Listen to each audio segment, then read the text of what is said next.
First letter to the Corinthians. Blessed be the God and Father of our chapter 1 and verse 3. Fight the good fight. Timothy chapter 6 and verse 2.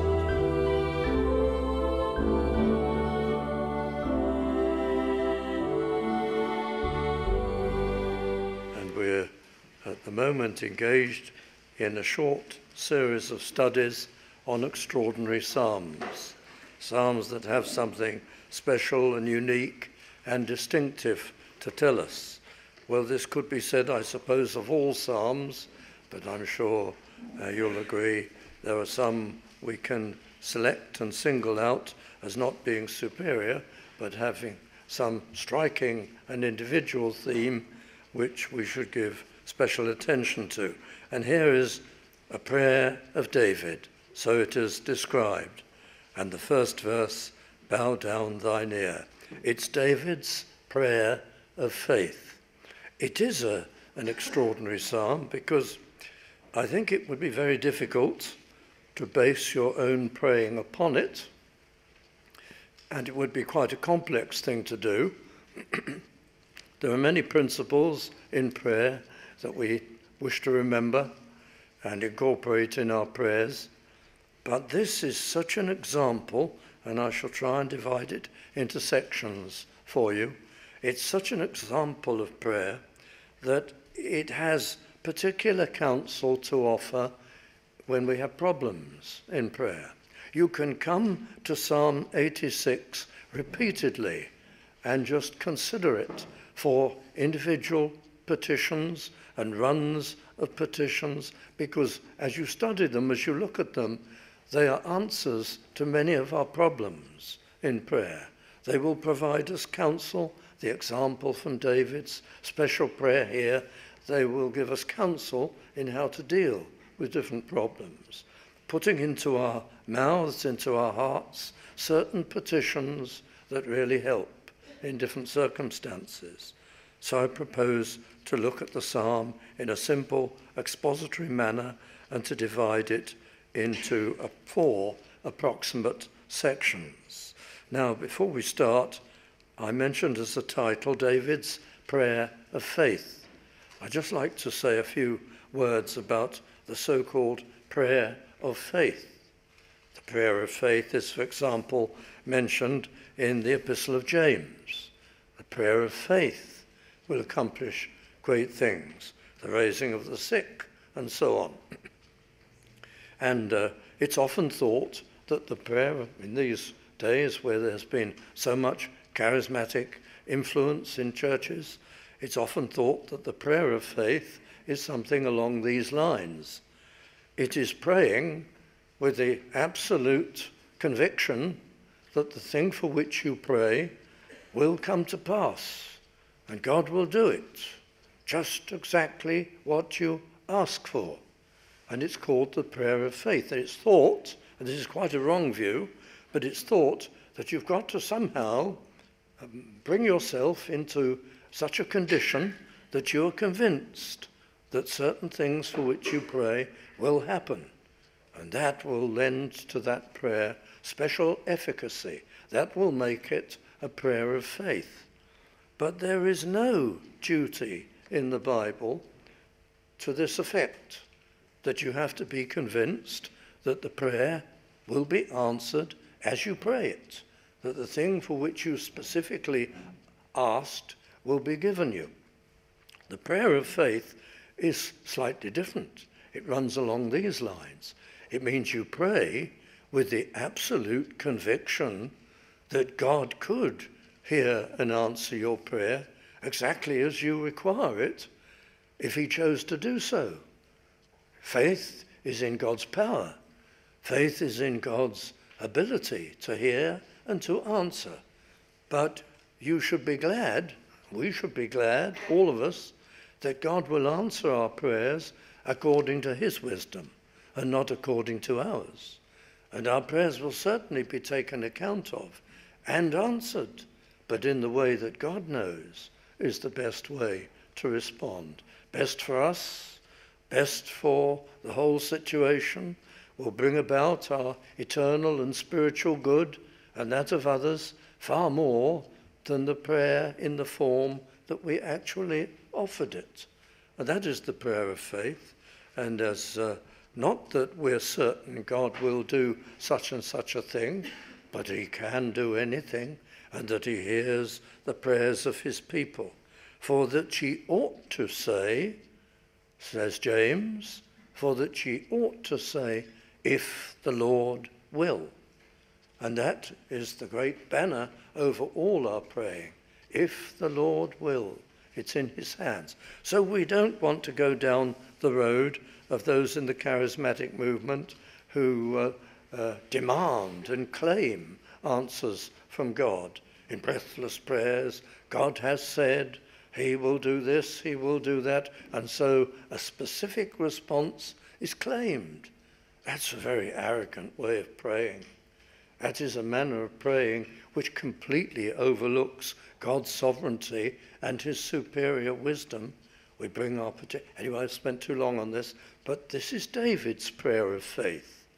This is what is truly meant by a prayer of faith, and here it is. And the first section that we'll take is verses 1 to 4, which these verses are very much about the humility of our approach. They're just full of humility, David's approach to God. It's not claim this, claim that. It's very humble. And he opens with the words, bow down thine ear, O Lord. The bowing down of the ear of the Lord. It's a figure, of course, for God to hear in his wonderful condescension and kindness, to stoop down to us, mean creatures as we are. Bow down thine ear, O Lord. Notice the capitals for Lord there. The prayer begins with the divine name. It isn't what David always uses in this psalm, but here it is the divine name, the great I am, the all-sufficient, self-existent God, from whom all power and being flows. Bow down thine ear, O Lord, hear me, for I am poor and needy. And the terms mean David acknowledges, well, he regards himself as poor in the sense of being distressed and needy. He lacks resources. He lacks strength. He lacks the capacity to deal with his situation. It's not possible to say exactly when this prayer was written. Was it written in the early days while David was still being pursued by Saul? When he comes to the needs and the petitions at the end of the prayer, it could sound like that. But there are other hints in the prayer that it's from later on in his life, possibly even after his great sin, when he was convicted of his sin and descended in his heart and his experience, as it were, down to the very lowest hell of condemnation. It could be a prayer about some specific trial that he suffered, or about trials and difficulties in general that he suffered as a godly king, constantly being plotted against, and so on. So we don't know when, but bow down thine ear, O Lord, hear me, for I am poor and needy. Humility of approach. We can't expect to be heard and answered by God if we come in a self-reliant, self-sufficient manner. If we come as people convinced we can cope with this, and we're good at that, and we're great people and capable people, that's not King David's basis for prayer. He was endowed by God with very great powers and abilities, but yet he comes with a great sense of need and a consciousness of his own inability and weakness. And that's the way to approach God, the humility of the petitioner. And it's there in the first verse. The second verse has a slight problem for us. Preserve my soul. And you can read soul in this particular verse as meaning life. That's what he asks for, the preservation of his life. Sometimes in these psalms, in fact, most often in this particular psalm, the context demands that the term soul refers to the core of his spiritual being, his soul, his spirit. But here it more likely means in this verse his life. Preserve, save my life, for I am holy, is our King James translation. Now there's an alternative translation which is quite popular, and that is to see the word translated holy in its root sense. I am set apart or favoured, as though he has a claim upon God, not because of any righteousness of his own, but God has anointed him, shown his favour toward him. He belongs to him. Calvin thought that it should be translated, well, in French, but in English, as meek. And that David's point here is that he's going to pray to be delivered from violent men, men who are arrogant, men who are bullies. And he sees himself as being meek, in the sense that that's his calling. He had to be a general, he had to be a man of war, and a defender of the realm and a conqueror. He had to be very firm and head of the judiciary and all the rest of it.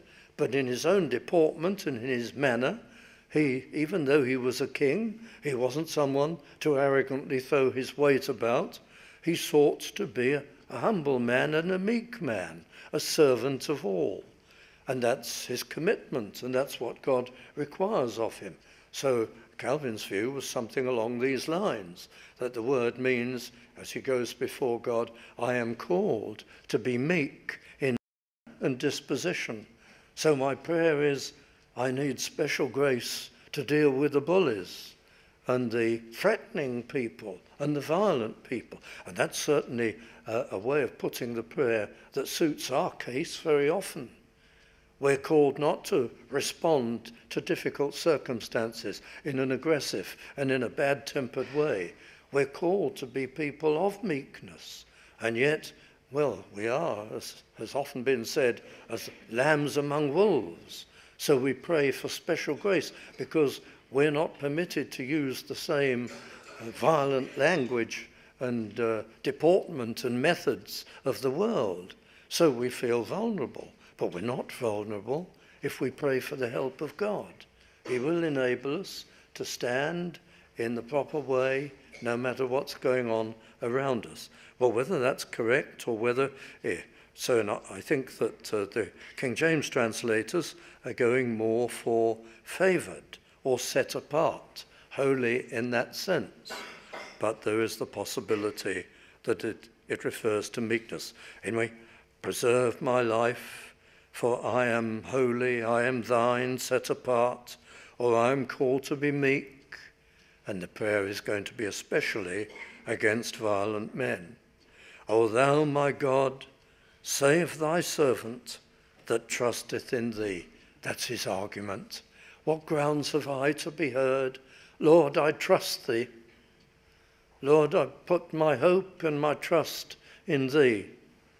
I can't bring any argument of virtue or capability or deserving, but we trust him. So we come with this humble approach in prayer. And verse 3, be merciful unto me, O Lord, for I cry unto thee daily. Or could equally be translated, I cry unto thee all the day long. That's your marginal reading, and that's very good. Be merciful unto me, O Lord, for I cry unto thee all the day. Well, daily or all the day. We do cry, I trust, to God throughout the day. We've mentioned this very recently before. Brief prayers, emergency prayers, prayers lasting literally only a sentence or a few seconds when we have special needs and situations through the day. Things that cross our mind, people for whom we have sympathy and concern cross our mind, and we utter a sentence of prayer to God for them. We do pray to him briefly and repeatedly all day long. I hope you do, whenever you can. Be merciful unto me, O Lord. This is David's plea. I trust you. I call upon thee, Lord, repeatedly. This is my cry, this is my request. And then in verse 4, part of the humble approach, rejoice the soul, surely meant of the innermost soul now, not the life. Rejoice or gladden the soul of thy servant. He asks for assurance, and perhaps he means a sense of being heard and a sense of relief in anticipation of answers to his prayer. Even as he prays, we can ask for that, as David did. For unto thee, O Lord, do I lift up my soul. What a wonderful phrase and term. Do I lift up my soul? The figure is that of the priest almost, lifting up his hands with the evening sacrifice. I lift up my soul. Why the idol worshippers, the idolaters are going to be mentioned very shortly, and their gods in the psalm. Is that in David's mind already? He doesn't lift up some offering, some worthless offering to an idol. He lifts up his own soul to God. That is his offering. It's not a meritorious offering, but he gives it to God because it belongs to him. He gives it to God. He's coming to prayer, and he offers up only his soul, which belongs to God. He lifts it up for cleansing. He lifts it up for cheering. He lifts it up for strength, to be renewed. It's a beautiful figure. Unto thee, O Lord, do I lift up my soul. And then verse 5 brings us to another section. It's actually verse 6 is strictly the beginning, I think, of the next intended section in the psalm, because you notice verse 6 is give ear, O Lord, capital letters again. So now the divine name is used, just like verse 1. Bow down thine ear, O Lord, Yahweh, Jehovah. And here it is again in verse 6. So I think that's the conscious start of a new section. And verse 5 is about the goodness of God and his readiness to be approached. But this is where verse 6 really takes up a new theme, the approachability of God and his responsiveness. Give ear, O Lord, unto my prayer, and attend to the voice of my supplications. I think we can put the emphasis for our purposes upon those my's. There are many people pray to God, but this is personal prayer now. Give ear, O Lord, unto my prayer, along with thy people throughout the world who are calling upon thee, even as I pray. Hear me also, and attend to the voice of my supplications. And the word is strong.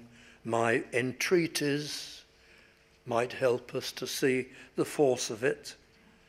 Hear me, O Lord.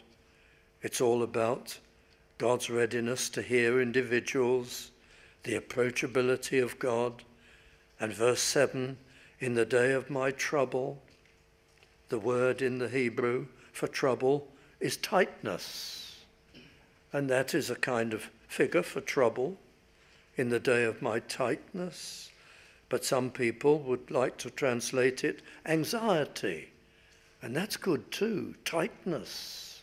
You've all experienced what you might describe as a kind of tightness of being. It's a kind of anxiety. In the day of my anxiety or trouble, I will call upon thee, for thou wilt answer me. Well, however God answers, he will answer. Whether it will be to take away the trial, or, most likely, for his people, maybe it will be to strengthen us in a wonderful way, to go through the trial and to defend us. In the day of my tightness, trouble, or anxiety, I will call upon thee. Our trouble is we don't. people suffer their anxiety and they become anxious and sometimes even doubting and rash and suffer it for hours and for days and take all the burden and panic and then begin to be resentful in a time of trial or difficulty and sorry for themselves. That's us. Well, listen to King David. In the day of, he did this often too himself, but he learned his lesson. And now it seems to be his motto prayer. Verse 7, in the day of my trouble or anxiety, I will call upon thee. One of the great I wills of the Psalms. Will you promise God that? In the day of my trouble, I will call upon thee. I will not go about miserable, anxious, snapping at people, reacting badly to situations, grumbling and groaning in my spirit. I will call upon thee. It's simple enough, but that's a pledge we can all make. In the day of my trouble or anxiety, I will call upon thee, for thou wilt answer me. The approachability of God.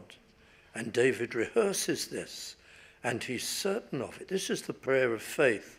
For thou wilt answer me. And then, still on the subject of the approachability and the responsiveness of God, he hasn't come to his petition yet. This is going to be quite a long prayer before he comes to the real core petition. And this is a lesson to us. If we're very anxious, you can go straight to your anxiety and call upon the Lord. You may call upon him, if the matter is pressing, in any order you wish. But really, we should try to take the advice of King David and follow his example. That it's a good thing to prepare our hearts, and it's a very good thing to extol the goodness of God and to thank him for his approachability and his readiness to hear and to come humbly. So anyway, he's going on with approachability. In verse 8, among the gods, some people think that the gods here refers to the angels, but it wouldn't make a good deal of sense. Among the angels there is none like unto thee, O Lord, neither are there any works like unto thy works. It would be little more than a good point. But if he's referring to the gods with a small g of the pagans, the idol gods, it makes more sense and it fits other references in the psalm. Among the idols there is none like unto thee, O Lord. They have nothing like the power of God, neither are there any works like unto thy works. Those idols, they're not approachable. They're glowering idols, and constantly they have to be placated with offerings and precious things. There is none of them personal and knowable like the living God, or caring and kind. Most of the pagan gods, the concern of their worshippers is to avoid their wrath and their indignation and to buy their reluctantly given favours. There's none of them like the Lord, caring and kind and truly powerful, able to accomplish great things and freely forgiving and requiring no placation. Dear friends, neither are there any works in size and scope like unto thy works. So there's no approachability among the gods, but by contrast, the wonderful approachability and kindness of the Lord. And then in verse 9, and this might seem curious to put in here, but it fits the point. All nations whom thou hast made shall come and worship before thee. But of course that is a prophecy. That is the calling of the Gentiles in the gospel age, in the church age. It's a wonderful prophecy, but it fits in this psalm, not only because that that thought is elevating to God, but it strengthens the approachability theme. One day, O God, people from throughout the world, from every land and nation, will find thee so approachable. It's still on the approachability theme. There's a time coming when from every nation people will find access to God and his ear and his kindness and his saving power. All nations whom thou hast made shall come and worship before thee. It's coming, says David, and shall glorify thy name, not the names of worthless idols. And verse 10, for thou art great and doest wondrous things. Thou art God alone. He reviews history. He remembers the past. He builds up his faith and his trust and his dependence upon God, even as he prays. Maybe he thinks of those future times, the call of the Gentiles. Thou art great and doest wondrous things. And that brings us to verse 11 and the third section, which runs from verses 11 to 13. And again you notice that in verse 11 the petition is, teach me thy way, O Lord. And lo and behold, we have a third capital letters Lord.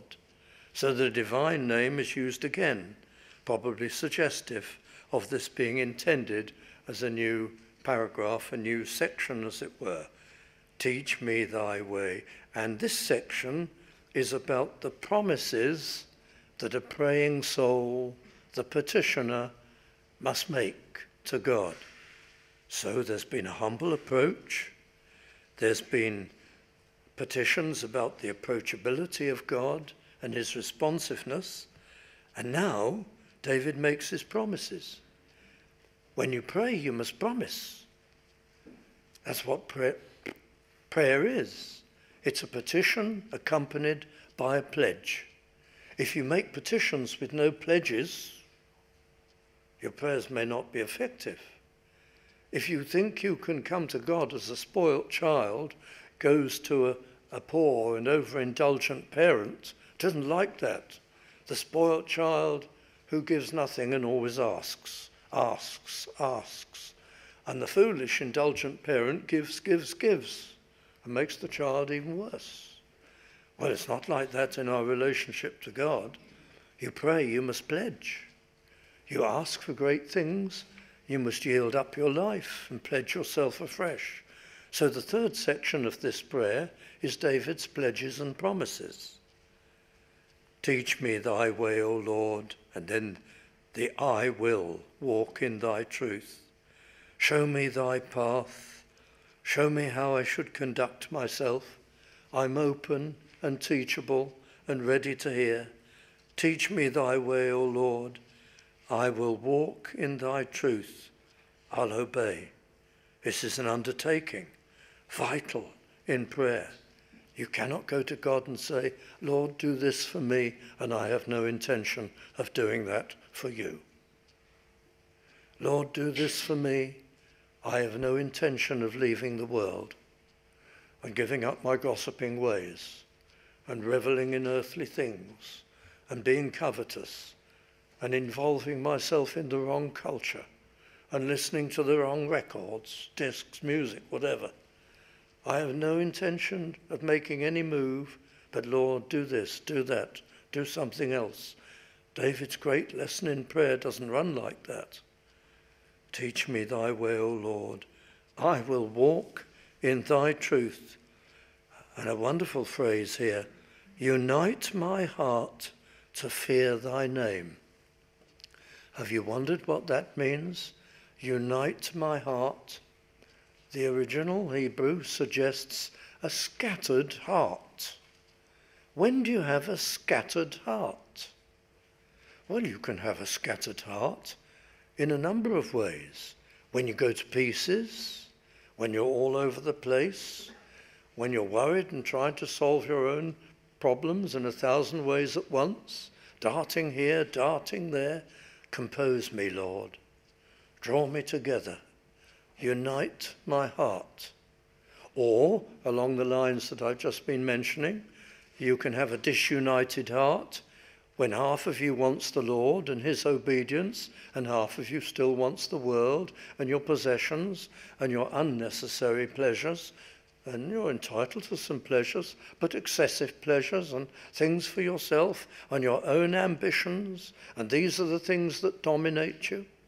If you're going to college, maybe you're too full of, what this is going to do for you and where you're going and what you're going to accomplish.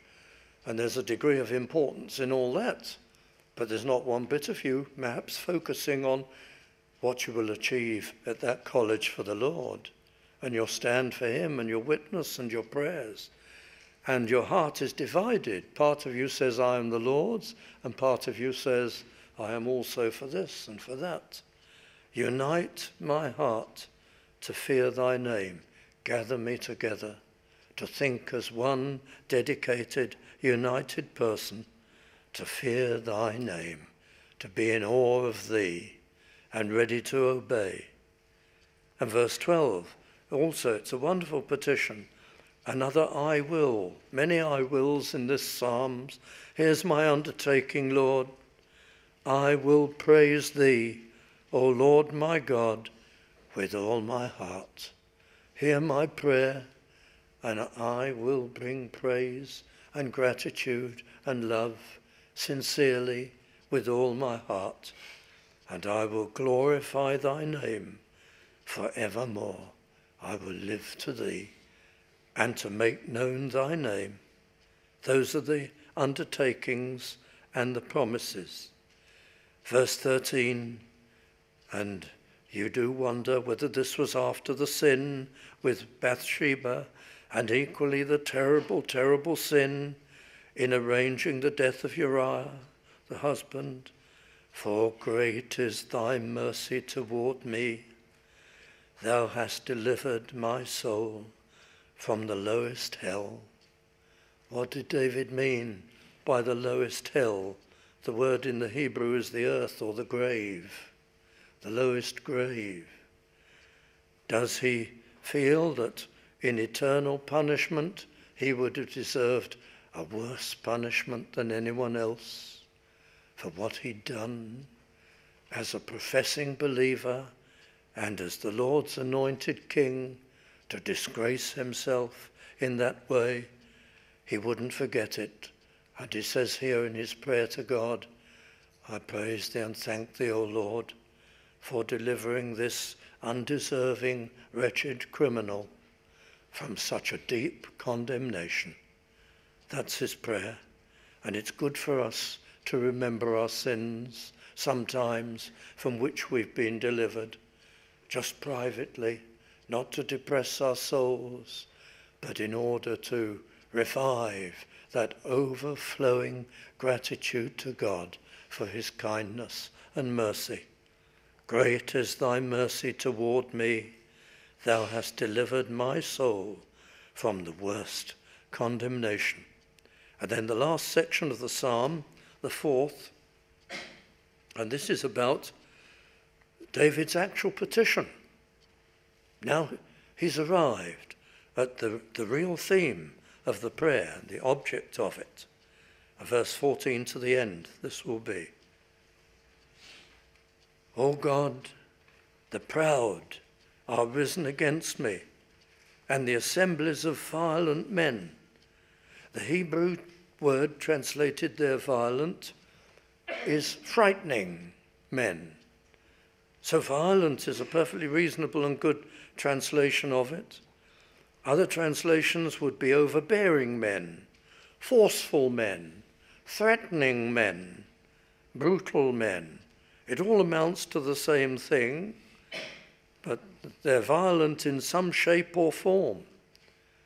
This isn't necessarily what confronted him with the rebellion of Absalom, or much earlier on in his life with the persecutions of Saul and his military. It would fit, but it could be at almost any time in his long, long reign, when there was opposition. The proud are risen against me, and the assemblies of violent men have sought after my soul. I think probably it's life in that sense here. I'd have not set thee before them. They're not at all amenable to God, going about things in a godly way. If they've got a complaint, bringing it up properly. No, there's nothing divine in their conduct. They're scheming and treacherous, whoever they are. And there's a problem here. And it's true all the time for believers. Your problem may not currently be people, maybe, but it may be Satan and his demons of darkness. Perhaps suggestions made to you. You're under attack from Satan. Every time he has an opportunity dragging you down. Perhaps you fall into some sin. And from that moment on, he's busy convincing you can't possibly be a believer. You have no standing. Perhaps you're assailed with temptations that he applies to you very sorely. Perhaps your weakness is that you were a covetous person and he's bringing it back and he's putting it into your heart to want this and want that, and you hate it. And it's growing in you. Perhaps you were a proud person. Well, we're proud all the time, but maybe once you were insufferably proud, and he's bringing it back, and he's suggesting to you all the time, you're better than this one, you're better than that one, you're good at this, you're good at that. And you hate it in a sense. You like it and yet you hate it. You're under assault. And so it is here. We can adapt this prayer to our situation. In David's case, the proud are people, and the assemblies of violent men are people, but it fits equally. Spiritual or satanic assault. Verse 15, but thou, Lord, O Lord, art a God full of compassion. The attributes of God are pleaded. O Lord, I've sinned and fallen into this, but thou art a God. You can use this, dear friends, full of compassion and gracious, pardoning freely and helping freely, long-suffering and plenteous in mercy and truth. O turn unto me and have mercy upon me. Though that language there in verse 16 suggests that David had felt cut off from God. Perhaps worries had overwhelmed him and he'd lost sight or sound of the goodness and the kindness of the Lord, because the "O turn unto me" implies and suggests that. And have mercy upon me. Give thy strength unto thy servant, and save the son of thine handmaid. That's a very tender kind of figure. The son of thine handmaid. David says, I feel as though I'm just the son of a servant in the household. I'm a lowly and an undeserving person. But it is the law of God that there is protection for all the children of those in the house, whether they're servants or their family. So David pleads no higher than this. I am the son of a maidservant in the household of God. Keep and protect me, O Lord, from this. He's not pleading his goodness, his achievements. And then a prayer which is special for us too, the last verse. Show me a token for good. You may ask for a token for good when you're hard pressed, not just for you. Show me a token for good that my faith may be strengthened. Well, that's all right. Show me a token for good that I may be uplifted. Yes, that's reasonable. But it isn't just for himself, David asks it. Show me a token for good that they which hate me, they who are the trouble, they who are my enemies, may see it and be ashamed. Maybe they'll be saved. That the people who are my enemies may see it and realize, after all, this praying man, God has heard his prayers. And they may stand back and wonder. In the Hebrew, the word translated ashamed is pale. Pale. That they which hate me may see it and go white as a sheet. Pale. Because there's a realization dawned on them. They're in trouble. My God is there, and he has helped me. This man, this woman is remarkable. Their composure is wonderful.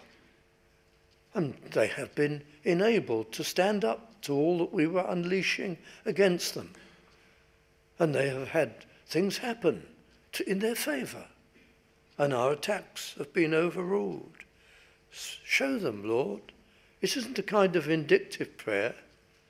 Crush them, that they which hate me may see it and pale, and be ashamed, even afraid, because thou, Lord, hast opened me and comforted me. And it will be evident to them that God is at work. That's a testimony. So he asks for the token, not just for himself, but even for his enemies, to see that it may speak to them in some way and pull them up short. So that's this wonderful and extraordinary prayer of David that we may use, friends, and look at and plunder, if you wish. Humility and approach, section 1. The approachability of God, section 2. Promises made to God by us when we're praying, section 3. And not until section 4, the end, does he unfold his trouble to the Lord. Perhaps we should pray like that sometimes and not just go straight to the trouble. Dear friends, use Psalm 86